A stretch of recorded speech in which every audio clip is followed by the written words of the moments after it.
muy bien. Un gusto, un placer vernos otra vez el día de hoy. Esas luces tan fuertes y potentes. Bueno, vamos a orar para empezar. Por favor, acompáñenme, pongámonos de pie para adorar al Señor. Por favor.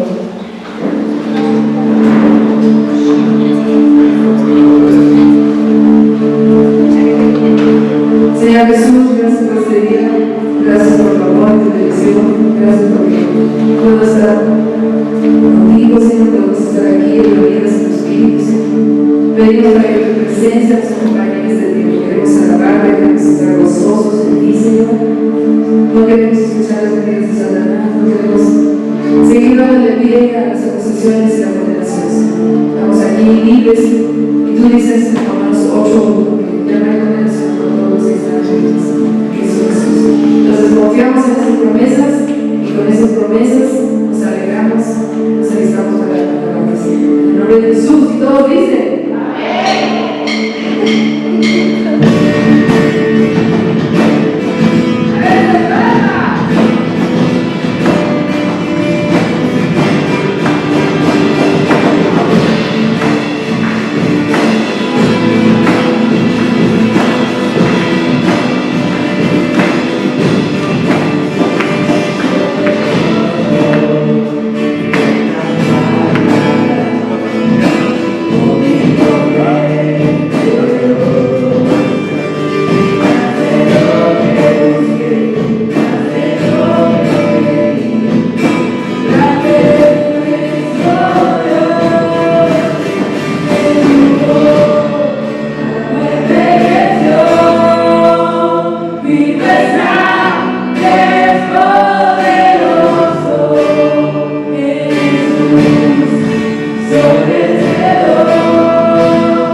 Pidiendo que tu Espíritu Santo esté con nosotros.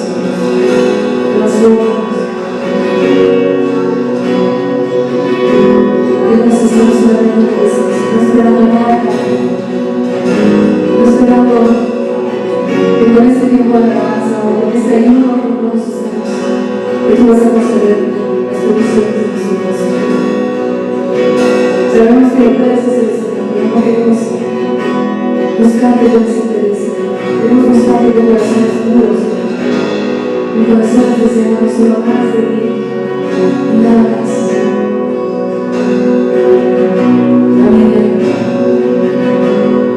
Nuestra siguiente canción, si quieren levantar sus manos, cerrar los ojos, arrodillarse y orar, que este tiempo sea necesario.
Eres infinito. Nunca llegaremos al final de conocerte, Dios. Por eso queremos pasar tiempo en tu presencia, siendo transformados por ti, renovados por el Espíritu Santo.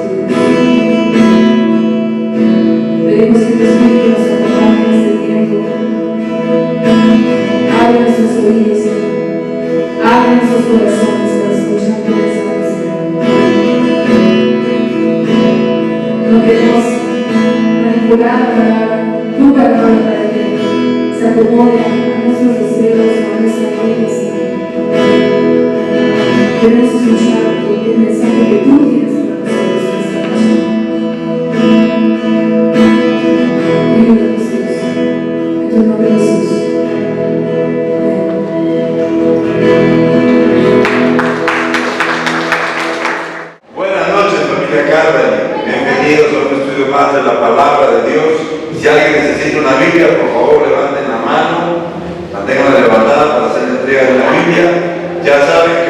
Campbell y Chapo nos gusta que ustedes puedan comprobar que lo que decimos del púlpito no es un invento nuestro, sino es la palabra de Dios y nada más que la palabra de Dios. También quiero pedirles, por favor, apaguen sus celulares, no lo pongan ni siquiera en vibrador porque se distraen. Solamente vamos a estar 2 horas aquí, así que no van a necesitar de celular durante ese tiempo. Todavía tenemos algunos anuncios más. Voy a llamar a mi media naranja que va enfrente para que... Chiquitita, nada más. Solamente. Nada más.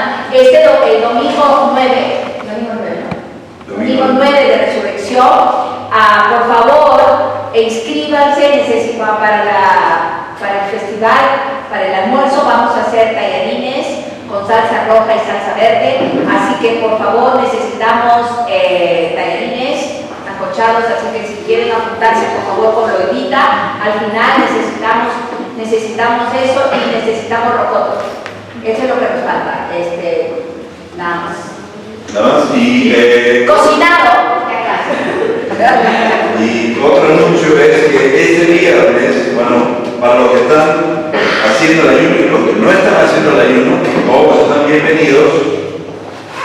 No necesito saber quién está haciendo el ayuno, pero sí, el día viernes a las 6:30 tenemos noche de alabanza y también vamos a tener algunos testimonios. Así que si tú estás haciendo ayuno y has escuchado la voz de Dios, el Señor te ha hablado durante este tiempo y tienes algo que quieres compartir con la iglesia, pues este viernes es el momento. Así que están todos invitados, 6:30 de la tarde, viernes 7, noche de alabanza. Así que por favor inviten a sus amigos, a sus familiares.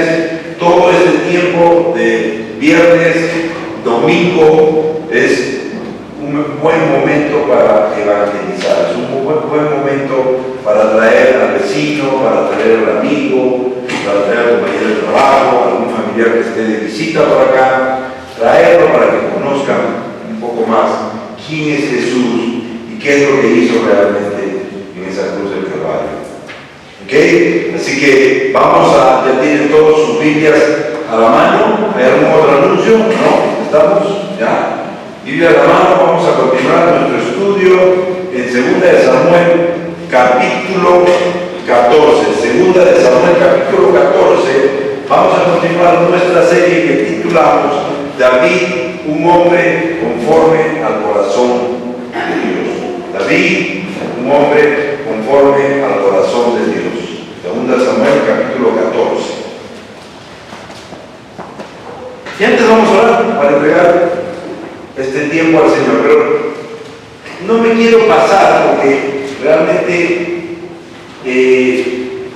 Dios y su voluntad es extraordinaria, porque a veces hace cosas que ni uno se imagina.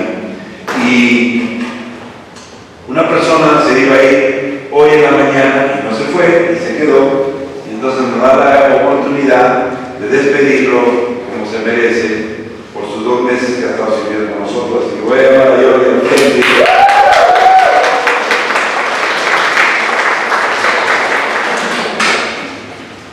Jordi vino a servir con nosotros por 2 meses.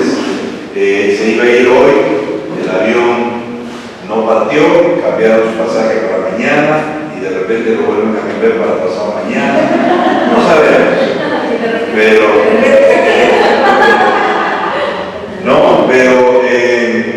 la verdad que han sido 2 meses donde pues hemos podido ver la mano de Dios en él, como Dios ha trabajado en él y con él en el ministerio, y pues yo creo que lo consideramos ya parte de la familia. ¿Okay? Y solamente quiero decirte a nombre de la familia que te vamos a extrañar y te deseamos todos los éxitos allá en Lima, y que pues pueda ser usado también grandemente para empujar el reino de Dios donde estés. Así que vamos a orar y quiero pedirle a todos que extiendan su mano hacia Él. Padre, te damos gracias por la vida de tu gloria, Señor.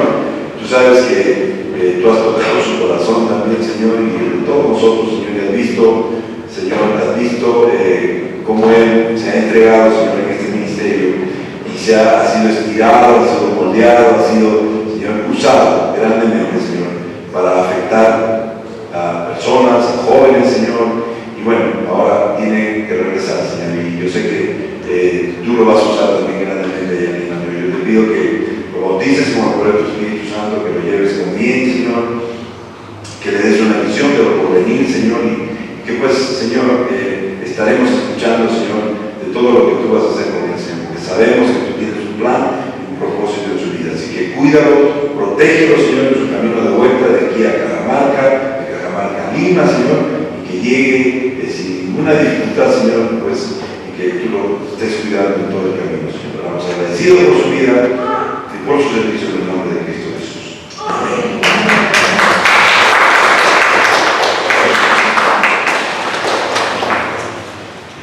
Se va a llorar.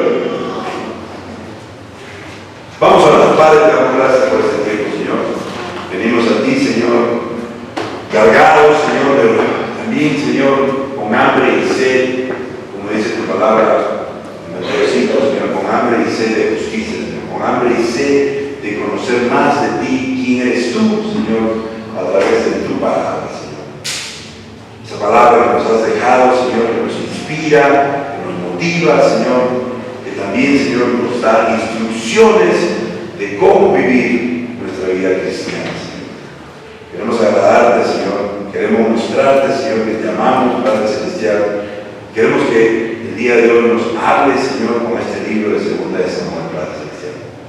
Así que pedimos que seas tú bautizándonos a todos, Señor, con el poder de tu Espíritu Santo, para estar sensibles a escuchar tu voz, Señor. No la voz del que va a hablar, sino tu voz a través de mí, Señor. Así que pon tus palabras en mi boca, pon tus pensamientos en mi mente, Señor. Y sé tú, Señor, hablando a tu pueblo aquí, Señor. Así que oramos agradecidos en el nombre de Cristo Jesús. Amén. Bueno, hace 2 semanas, recordamos, 2 semanas atrás empezamos a estudiar Segunda de Samuel, capítulo 14. Y vimos 2 puntos muy importantes, y el primero fue, lo decía, cuando deseamos hacer algo y no lo hacemos. ¿Cuántos de nosotros han estado en esa situación? Que han deseado hacer algo, pero no lo han hecho. Y quizás han pasado años, meses, no lo sé, y todavía lo siguen deseando, pero todavía no lo hacen. Y dicen, de repente dicen, algún día lo voy a hacer. Algún día el Señor me va a dar las fuerzas para hacerlo. Quiero decirle que mientras más vamos envejeciendo, menos fuerzas tenemos. Así que, pero bueno, este es el caso, ¿no? Que aquí vimos cómo David, el rey David, al igual que Absalón, deseaban hacer algo, ¿no? ¿Qué era ese algo que deseaban hacer? ¿Recuerdan? Deseaban reconciliarse el uno con el otro. David en Jerusalén deseaba reconciliarse con Absalón. Absalón estaba en Jesús con su abuelo, y él también deseaba regresar a Jerusalén y reconciliarse con su padre. Ambos deseaban hacerlo, pero ninguno daba el paso para ello, ¿no? Sí, o sea, reconciliarse con el otro. No lo hicieron, al contrario, se demoraron, postergaron ese deseo, al punto que tuvo que intervenir el general Joab, ¿no? Que era el general del ejército israelí. Y el segundo punto que vimos fue el engaño y la mentira. Este es el primer punto, y ese es el segundo punto. El engaño y la mentira nunca se usan para lograr algo bueno. Nunca se deben usar para lograr algo bueno, ¿no? El mundo dice, no importa los medios con tal de conseguir el objetivo. No es así. No debe ser así para nosotros los cristianos. Y aquí el problema fue que aunque la intención era buena, ¿no? La intención de Joab era buena, la manera en que Joab planeó hacerlo no fue la correcta. ¿Ok? Vimos que Joab recurre al fingimiento, recurre básicamente al engaño, a la mentira, para tratar de convencer al rey David que haga lo que Joab estaba sugiriendo que hiciera y que él no quería hacer. David deseaba hacerlo, pero no lo quería hacer. Y vimos también un modelo, un patrón de comportamiento, un patrón de conducta aquí. ¿Cuál fue?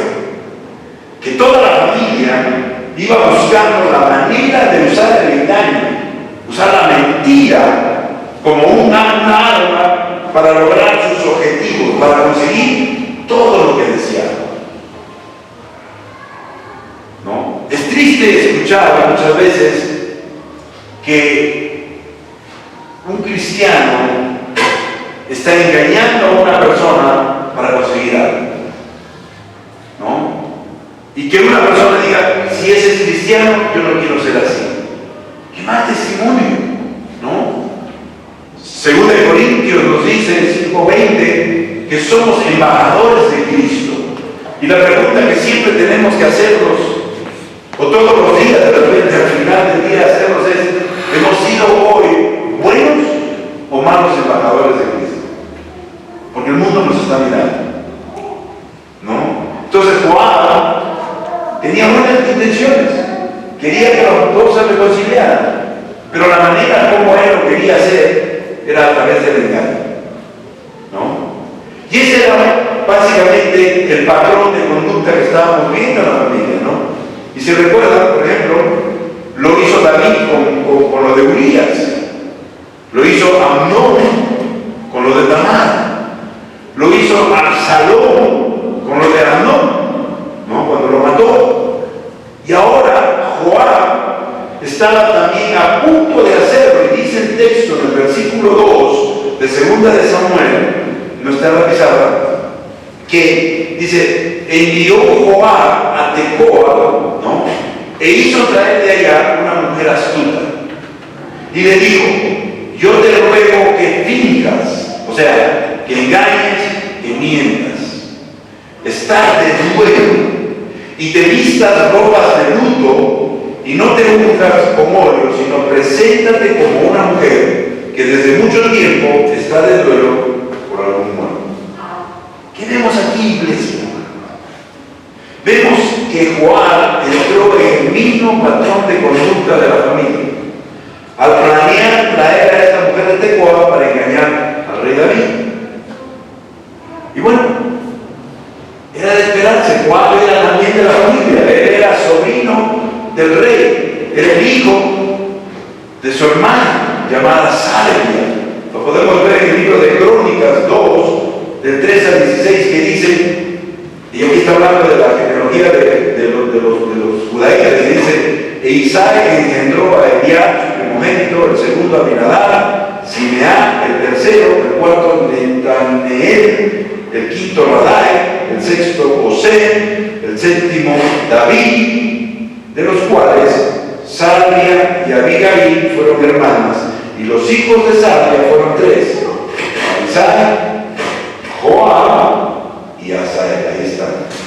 Ahí se los dejo un rato, por si acaso quieren poner algún nombre de esos a sus hijos, Aminadab, Eliab, los tengas. Y concluimos, y estos dos puntos de este estudio hace 2 semanas, concluimos que nunca podemos y debemos usar el engaño y la mentira para lograr algo bueno. Al contrario, debemos por sobre todas las cosas tratar de agradar a Dios siendo sinceros, y que al hacerlo ganaremos su favor. Y vamos ahora sí a leer los versículos del 3 al 7. Eso sí lo puse en la pizarra, que dice, ¿no? Y aquí Joab le está dando ya instrucciones a esta mujer de Tecoa, y le dice, y entrarás al rey, ¿no? La casa del rey, y le hablarás de esta manera. Y puso Joab las palabras en su boca. Escuchen bien, dice que puso Joab las palabras en su boca. Entró pues aquella mujer de Tecoa al rey, y postrándose en tierra sobre su rostro, hizo reverencia y dijo, socorro, oh rey. Y el rey le dijo, ¿qué tienes? Y ella respondió, yo a la verdad soy una mujer viuda y mi marido ha muerto. Tu sierva tenía 2 hijos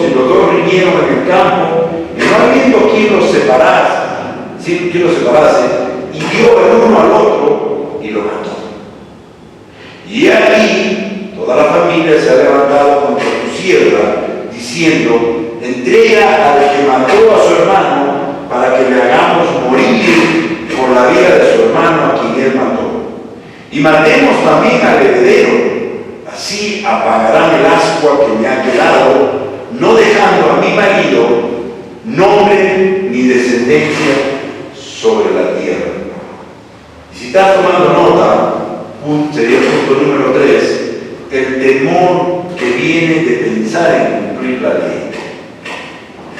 El temor que viene solo de pensar que tienes que cumplir con la ley. Recordémonos, iglesia, que todo lo que esta mujer va a decirle al rey David son las instrucciones de Joab. Es más, dice el texto del versículo 3: y entrarás al rey y le hablarás de esta manera, y puso Joab las palabras en su boca. Iglesia, es importante que entendamos que ella solo estaba fingiendo. En otras palabras, que nada de lo que ella le iba a decir al rey David era cierto. Todo fue planeado por este general Joab. Y dice el texto que esta mujer de Tecoa entró diciendo: socorro, rey. Y en el antiguo Israel, cuando una persona sentía que los jueces locales no los trataban con justicia, ¿no? Como que vas donde un juez, un fiscal, una autoridad de tu área y no te hace justicia, no te hace caso, no toma tu caso, ¿no? Podías ir directamente a la corte del mismo rey. Y eso fue lo que hizo esta astuta mujer. Se fue directamente al rey, porque ese era el plan.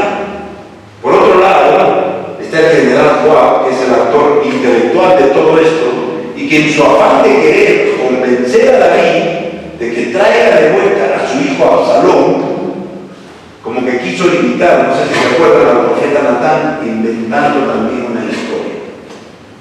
Natán inventó una historia para hacer que David reconociera su pecado de adulterio con Betsabé. Pero fue el mismo el que fue y cara a cara lo confrontó. Aquí Joab está usando a una mujer para que confronte a David en lugar de que él mismo lo confronte, ¿no? Entonces, de alguna manera, este general quiso usar ese ejemplo de Natán para llegar a David. Una historia, contar una historia que hiciera que David se relacionara con ella, se identificara con ella, específicamente cuando le dice en el versículo 6: tu sierva tenía 2 hijos. Los 2 vinieron en el campo y no habiendo quien los separase, hirió el uno al otro y lo mató. Yo creo que aquí David paró las orejas, como decimos, porque este relato tuvo que haber llamado la atención del rey David, al punto que debió haber pensado: esto se parece mucho a lo que yo estoy pasando. Esto tiene mucho que ver con lo que me está pasando. Esta persona estaba hablando de 2 hijos, 2 hermanos, y que uno mató al otro. No fue Absalón el que mató a su hermano Amnón. Y lo que ella está reclamando es que ahora toda la familia quiere que el culpable pague por su delito. Dice el texto: entrega al que mató a su hermano para que le hagan morir por la vida de su hermano a quien él mató.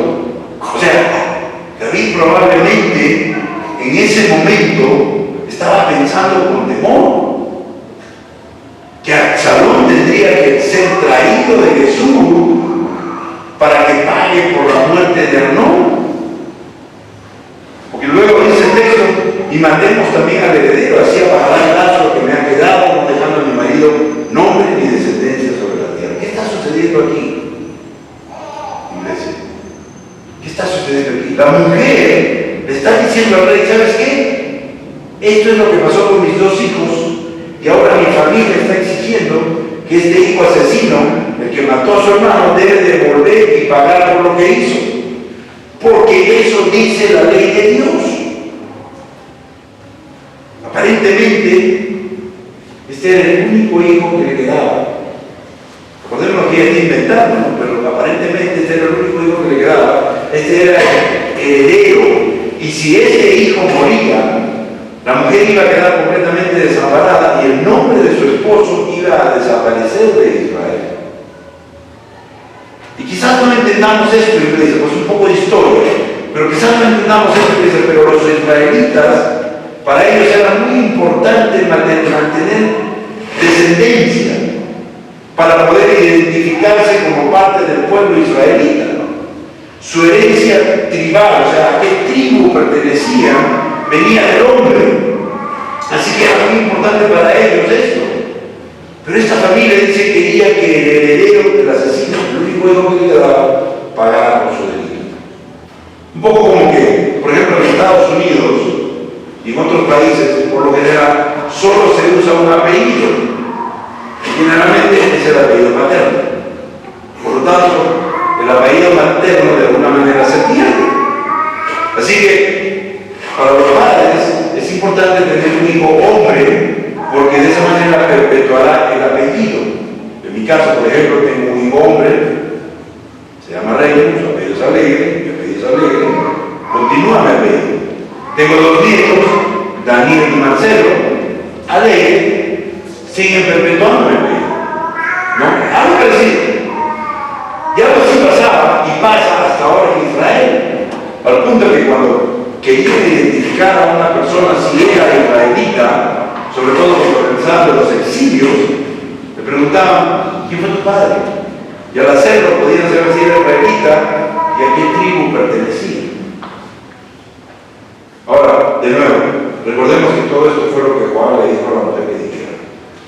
Así que parece que Joab sabía que esto era lo que David estaba sintiendo, lo mismo que esta mujer estaba fingiendo sentir.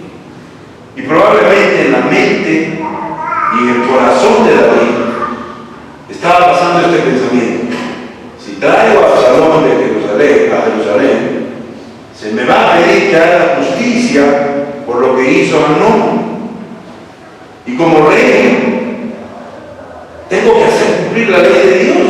O sea, voy a tener que juzgarlo con justicia, y como juez voy a tener que sentenciarlo a muerte, mejor dicho, como voy a tener que matar a mi hijo. Eso dice la ley.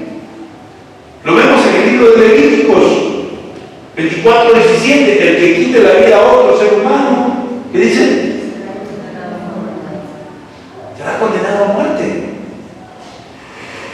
Entonces, en la mente del rey David, en su mente como juez, él estaba pensando que si Absalón volvía, él como rey iba a tener que juzgarlo, él como rey iba a tener que castigarlo, y Absalón, su hijo, iba a tener que morir. Pongámonos en los zapatos del rey David en ese momento. ¿Cuántos de nosotros tendríamos el valor de juzgar a nuestro hijo y mandarlo a matar? Levanta la mano, ¿cuántos de él? Era difícil, pero era la ley de Dios. Y la pregunta es: ¿a quién vamos a agradar primero? ¿A Dios o al hombre? Qué difícil, ¿no? Qué difícil para David. Y eso era exactamente lo que debía pasar. Había razón para que David se sintiera así, porque esto era lo que la ley de Dios decía que tenía que hacer. Y ojo, el no hacerlo era desobediencia. La ley era muy clara. Ahora, habían dos tipos de asesinato que la ley consideraba: el asesinato accidental, ¿no? Estás con tu hacha tratando de cortar un árbol y sale disparado el metal y le cae al hombre y lo mata al que te está ayudando, y es accidente, ¿no? Miren la sabiduría, miren, Dios es un sabio, ¿no? Y según la ley, había ciudades de refugio a donde la persona podía ir hasta que se aclare su inocencia. Lo vemos en Deuteronomio 19, que dice: cuando Jehová tu Dios destruya las naciones cuya tierra Jehová tu Dios te da a ti, y tú las heredes y habites en sus ciudades y en sus casas, que apartarás 3 ciudades de medio de la tierra que Jehová tu Dios te da para que la poseas, arreglarás los caminos y dividirás en 3 partes la tierra que Jehová tu Dios te dará en heredad. Y será para que todo homicida huya allí. Y este es el caso del homicida que podrá salvar su vida huyendo allí, aquel que hiera a su prójimo sin intención y sin haber tenido enemistad con él anteriormente. O sea, Dios separó 3 ciudades a donde podías ir a refugiarte hasta que tu caso sea resuelto. Buenísimo, pero para que matara con premeditación, o sea, a propósito, el libro de Deuteronomio 19, del 11 al 13, dice: pero si algún hombre aborrece a su prójimo, que lo acecha, se levanta contra él, lo hiere de muerte y muere, si huye a alguna de estas ciudades, entonces los ancianos de su ciudad enviarán, lo sacarán de ahí y lo entregarán en manos del vengador. Escúcheme, el vengador de la sangre, para que muera. O sea, que había un, ¿cómo le llaman? Un verdugo, ¿no? No le compadecerás y quitarás de Israel la sangre inocente y que ya había. Entonces eso era lo que David decía. Y David, como rey juez, se estaba sintiendo como que iba a ser obligado a hacer esto. Es más, debía hacerlo porque era la ley de Dios y tenía temor de cumplirlo. Ahora era su hijo. Y quizás tú estés pensando, qué duro que es el Señor, qué malo que es el Señor. Pero en realidad el Señor tenía una razón por la que había sido tan duro con estas situaciones. El Señor lo que quería era que su pueblo temiera a las consecuencias de su mal comportamiento. Para que cuando alguien se enojaba con alguno de sus hermanos y empezara a pensar: pero en cuanto lo agarro lo voy a matar, se acordara que si lo hacía y lo descubrían, él también iba a tener que pagar por su propia vida. Y lo que Dios estaba buscando con esto, de una manera muy clara, de una manera muy tajante, era que cuando esto pasara en el pueblo de Israel, cortaran inmediatamente el pecado y así el pueblo no se contaminara. Dios quería apartar al pecador y al pecado completamente del pueblo, para que su pueblo no se contaminara con ello. Gloria a Dios que estamos en el Nuevo Testamento, ¿no es cierto? Gloria a Dios que estamos viviendo bajo la gracia. Sin embargo, eso no quiere decir que no debemos de tomar ese tipo de medidas drásticas para apartar el pecado de nosotros. Si así fuera, iglesia, no tendríamos tanta violencia y asesinatos en el mundo, les aseguro. Debemos de tomar el equivalente a esto en nuestras vidas ahora, para que el pecado no nos contamine y sea parte de nosotros. Y el Señor Jesucristo muy claramente le dice a sus discípulos en Mateo 5, 27 al 30: oíste que fue dicho: no cometerás adulterio, pero yo os digo que cualquiera que mira a una mujer para codiciarla ya adulteró con ella en su corazón. Y si tu ojo derecho te es ocasión de caer, sácalo y échalo de ti, pues más te conviene que se pierda uno de tus miembros y no que todo tu cuerpo sea echado al infierno. Y si tu mano derecha te es ocasión de caer, córtala y échala de ti, pues más te conviene que se pierda uno de tus miembros y no que todo tu cuerpo sea echado al infierno. Pastor, o sea que tengo que sacarme un ojo, yo creo que tengo que sacarme los dos ya. Y las dos manos, y las dos piernas también. Me van a tener que cargar. ¿Qué nos está diciendo aquí el Señor? ¿Que literalmente nos saquemos un ojo o una mano?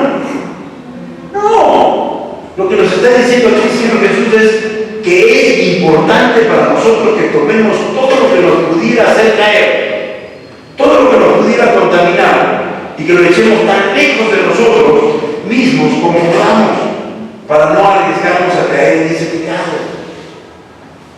¿Por qué? ¿Por qué creen?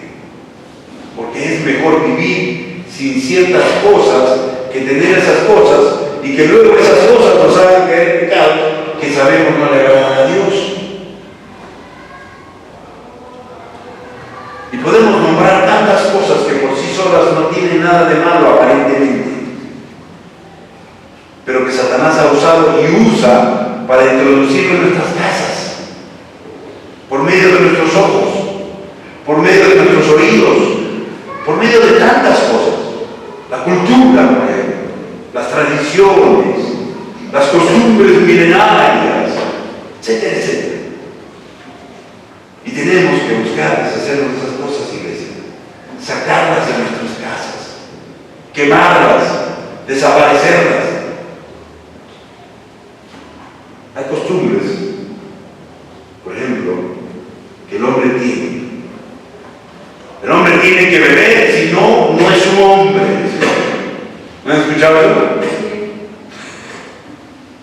O que a una cierta edad el hombre tiene que ir a un prostíbulo, si no, no es un hombre. Para que te hagas hombre, hijo. El hombre tiene que beber, si no, no es un hombre, y termina alcohólico. El hombre tiene que ir a un prostíbulo y termina con una serie de enfermedades y problemas. Y eso lo hace hombre. Y eso está mal. Eso tenemos que cortar, iglesia. Esas costumbres o tradiciones tenemos que sacarlas de nuestras casas, de nuestra familia. ¿Puedo también dar ejemplos de cosas que están saliendo en la televisión? En los medios sociales. Véanlo ustedes mismos. Investíguenlo, pregunten y tomen las medidas necesarias, eso sí, para que esas cosas no nos vayan a hacer caer en pecado. Sobre todo al ver cosas que nunca debieron haber visto. Y es importante que lo hablamos, iglesia. Porque no importa qué tan viejos estemos, no me miren a mí. O qué tanta experiencia tengamos, yo tengo mucha experiencia. Ni cuánto tiempo estamos caminando con el Señor. Todos, me incluyo, todos sin excepción, estamos propensos a caer. Es más, en 1 Corintios 10:12 dice, el apóstol Pablo nos dice, no estoy para nadie en este caso. 1 Corintios 10:12 el apóstol Pablo nos dice, así que el que piensa estar firme, mire que no caiga. Mejor dicho, no te creas que estás muy fuerte, porque puedes caer. Toma tus precauciones, ve lo que estás, ten cuidado con lo que estás mirando, con lo que estás viendo. Y puedes decir, pero si es un pecadillo, es un pecado pequeño, a mí eso no me afecta, no es para tanto. Ay, no seas exagerado. Gálatas 5:9, Pablo nos dice también, un poco de levadura hace fermentar toda la masa. ¿Quién de ustedes sabe hacer pan aquí? Me van a entender. Iglesia, la levadura representa el pecado. ¿Y saben lo que hacían las mujeres después que amasaban una bola de masa para hacer su pan y le echaban levadura a esa bola de masa? Lo que hacían después era que le quitaban un pedacito a esa bola de masa y lo guardaban. Y con ese pedacito que habían guardado luego podían fermentar otra bola de masa. Y eso es lo que el pecado hace, iglesia. Se necesita muy poco para causar grandes estragos en la vida de un cristiano. Ahora, ¿saben que la levadura hace la masa? La expande. Pero ¿saben por qué la expande? Porque son bacterias que fermentan la masa y dejan que el aire llene el pan, y así es como el pan se expande y se hace grande. Es lo mismo que sucede en la vida de uno. La levadura es el pecado, como lo dije, que como una bacteria se abre camino dentro de nosotros y solo necesitamos un poquito para llenarnos de más y más y más pecado. Y sin darnos cuenta se expande y se hace grande, al punto que lo vemos normal. Y no queremos llegar a ese punto, ¿no es cierto? No queremos llegar al punto de que eso que es pecado ya es normal. Porque ahora lo normal es anormal y lo anormal es normal.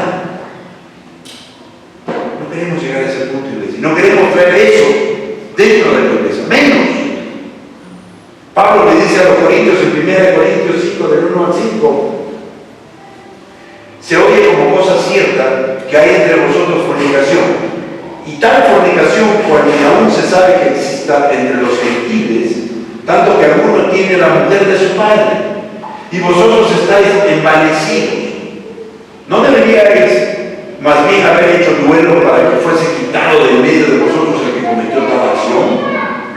Ciertamente yo, como ausente en cuerpo, pero presente en espíritu, ya como presente he juzgado al que ha cometido tal acción. En el nombre de nuestro Señor Jesucristo, reunidos vosotros y mi espíritu, con el poder de nuestro Señor Jesucristo, el tal sea entregado a Satanás para destrucción de la carne, a fin de que el espíritu sea salvo en el día del Señor Jesús. Aquí Pablo les está diciendo a los corintios que dentro de la iglesia se están cometiendo pecados que ni siquiera los paganos cometerían. Y ustedes, en lugar de confrontar a estas personas, se están jactando de ello. Y que es mejor que lo echen de la iglesia. ¿Para qué?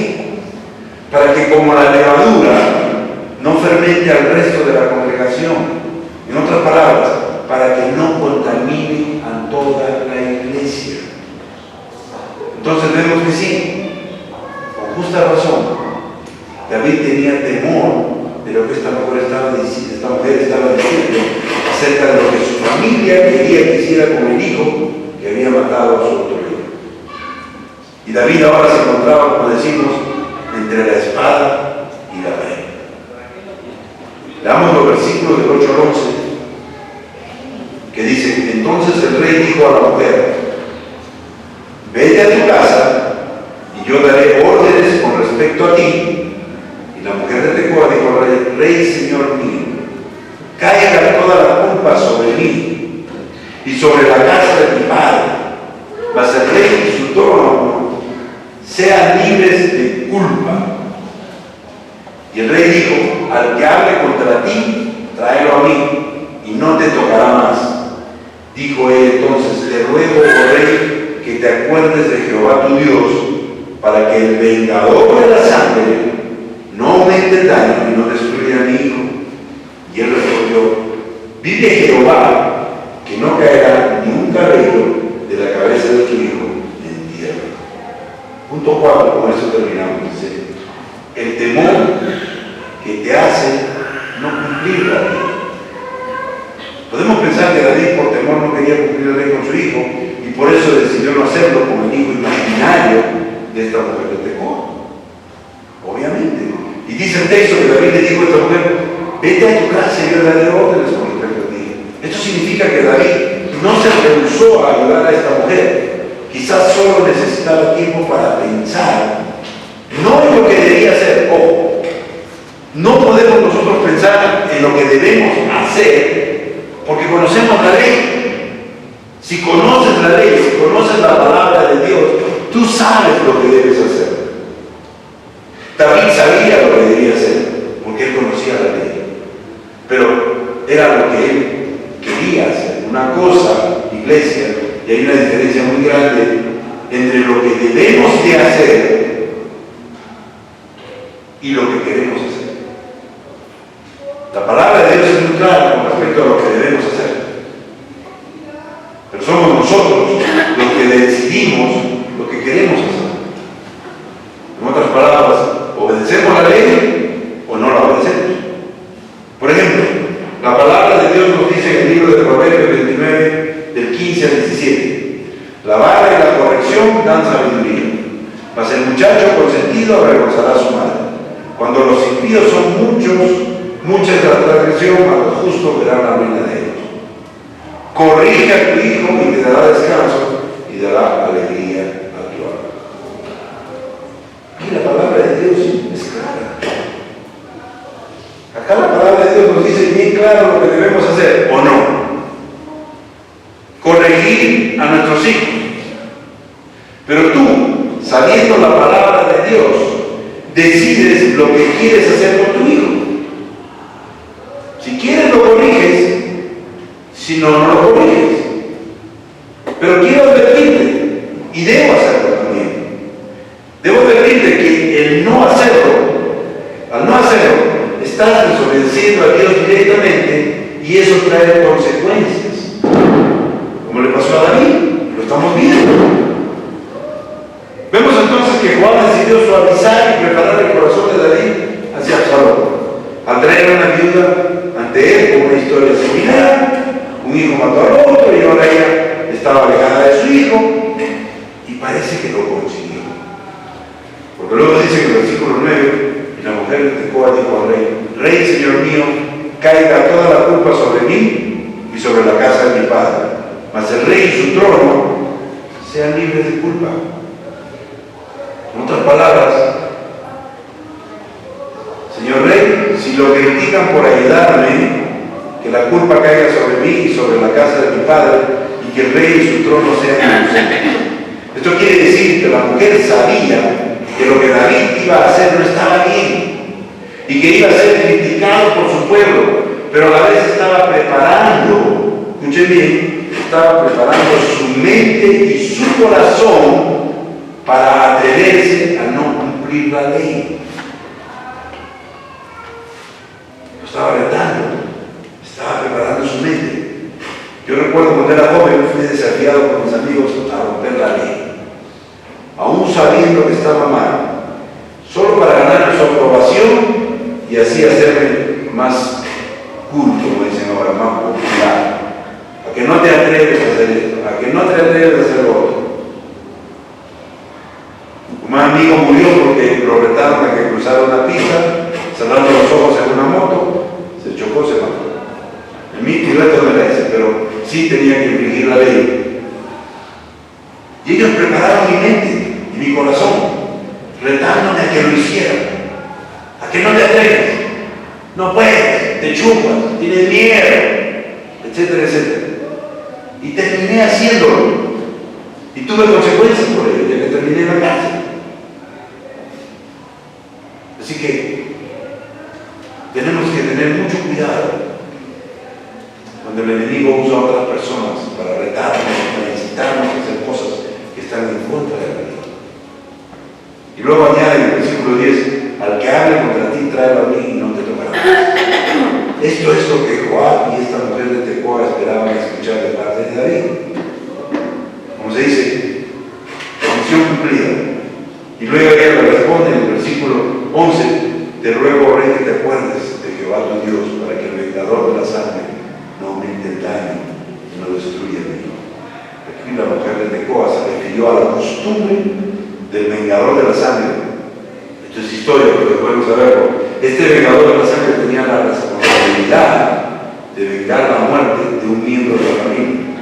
Y lo podemos ver en el libro de Números 35:18-19, que dice: y si con instrumento de palo en la mano que pueda dar muerte lo hiere y muere, homicida es, el homicida morirá.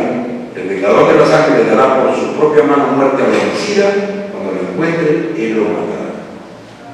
Era como una persona designada para hacer justicia cuando un asesino, cuando alguien mataba a una persona. David conocía estas leyes y costumbres perfectamente y sabía que como rey era el encargado de hacerlas cumplir. Pero ahora se trataba de su hijo, Absalón. Y quizás pensando en ello dijo: vive Jehová, que no caerá ningún cabello de la cabeza de tu hijo en tierra, como quien dice, ni del mío tampoco. Así que al decir esto, David, por temor, decidió no cumplir la ley de Dios. David ignoró la ley de Dios en aras de la simpatía y la lealtad de la familia. Iglesia, en las relaciones personales es algo bueno y glorioso ser generosos con el perdón y la misericordia como nos hacen daño. Pero David tenía una responsabilidad como rey y juez de Israel. Y cuando se sintió tentado y atemorizado de descuidar esa responsabilidad, la descuidó no cumpliendo la ley de Dios. El rey David garantizó seguridad a expensas de la justicia cuando le dijo que no caerá ni un cabello de la cabeza de tu hijo. David cayó en la trampa de esta mujer sagaz y por temor decidió no cumplir la ley de Dios. Termino con esto, porque yo estoy seguro, iglesia, que si David hubiera obedecido la ley de Dios, aún con el temor de tener que sacrificar a su hijo Absalón en aras de cumplir con la ley, de obedecer a Dios, Dios lo hubiera bendecido. Dios hubiera hecho un milagro al punto que quizás, y digo quizás porque yo no soy Dios, pero quizás Absalón no hubiera muerto, como lo vamos a ver más adelante. De la misma manera que pasó con Abraham cuando Dios le ordenó matar a su hijo Isaac. acuerdan de esa historia?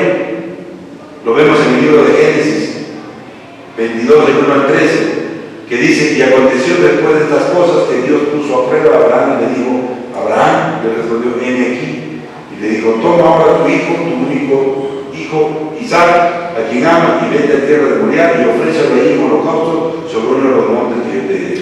Y Abraham se levantó de mañana y se levantó su asno, tomó consigo los siervos suyos, a Isaac su hijo, y cortó leña para el holocausto, se levantó y fue al lugar que Dios le dijo. Al tercer día alzó Abraham sus ojos y vio el lugar de lejos. Entonces dijo Abraham a sus siervos: esperad aquí con el asno, y yo y el muchacho iremos hasta ahí, te adoraremos y volveremos a vosotros.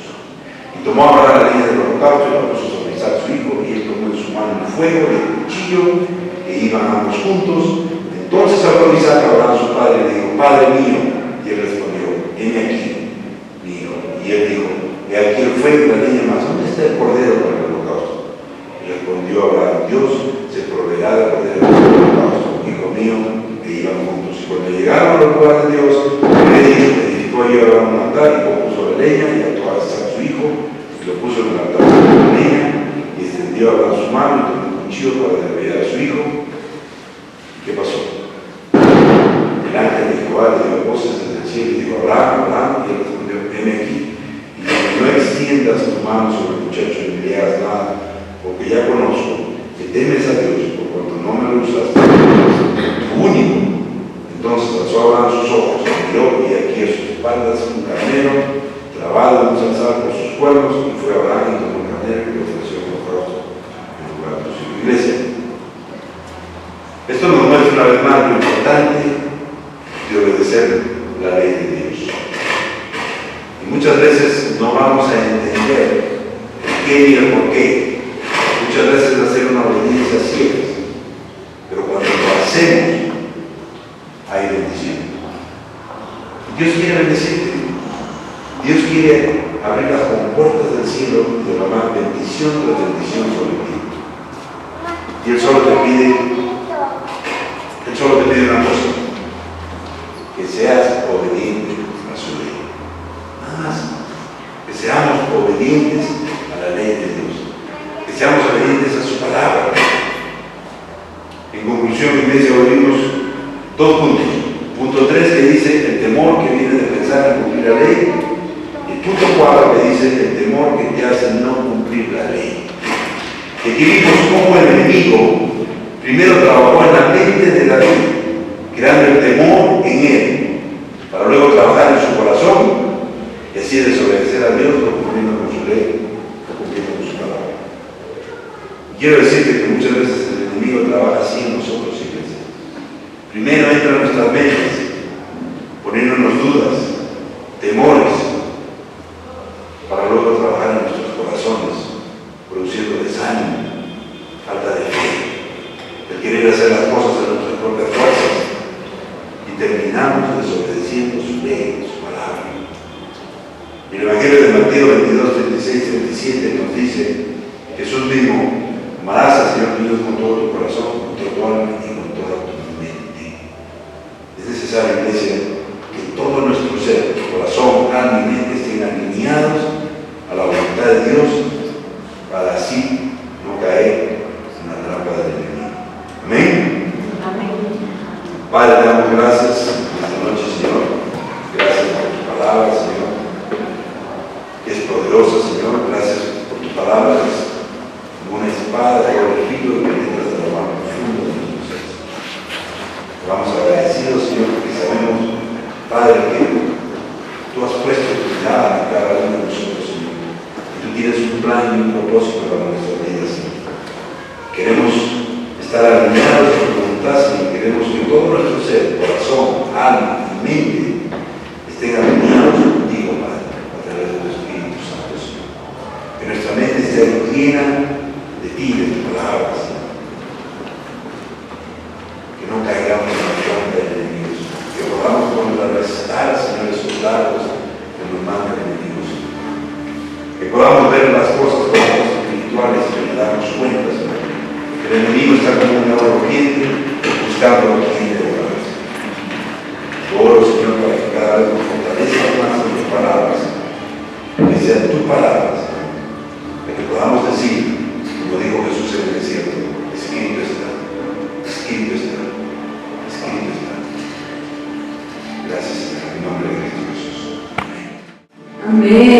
acompáñanos en la última alabanza, por favor, de pie.